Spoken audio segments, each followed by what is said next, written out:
স্বামী বিবেকানন্দের এক অলৌকিক বা দৈব শক্তি ছিল, যার মাধ্যমে তিনি রোগীদের রোগ সারাইয়া তুলিতেন।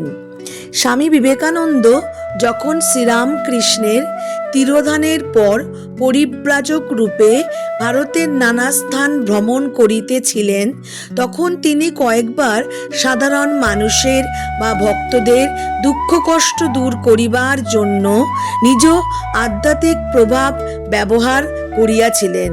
যখন তিনি কাশীধামে আসিয়া পৌঁছাইলেন, কাশীধামে প্রবাসকালে এক অসুস্থ ভক্ত বা সাধুর তীব্র দৈহিক যন্ত্রণা দেখিয়া তিনি গভীর করুণায় তাহার মস্তকে বা দেহে হস্ত স্পর্শ করেন।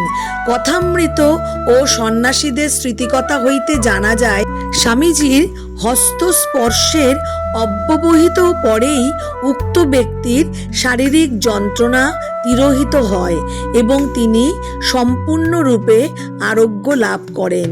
হিমালয় অঞ্চল ও উত্তর ভারত পরিভ্রমণকালে এক দরিদ্র গ্রামবাসী কঠিন ম্যালেরিয়া জ্বরে আক্রান্ত হইয়া মৃত্যুর মুখে পতিত হইয়াছিল।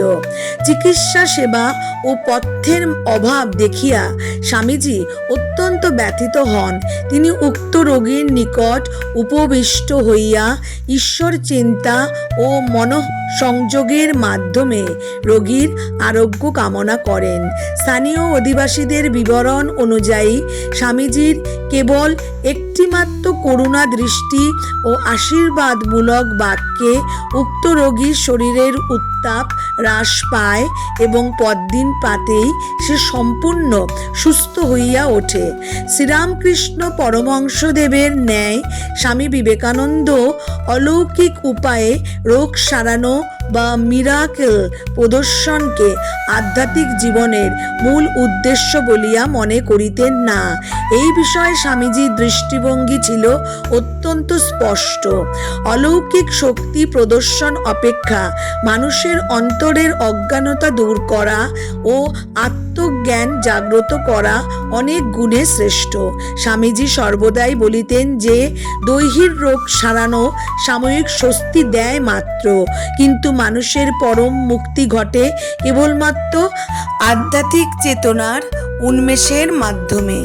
তিনি চিকিৎসা বিজ্ঞান, সঠিক পথ্য ও সেবাকেই সাধারণ মানুষের রোগ মুক্তির প্রধান উপায় বলিয়া গণ্য করিতেন।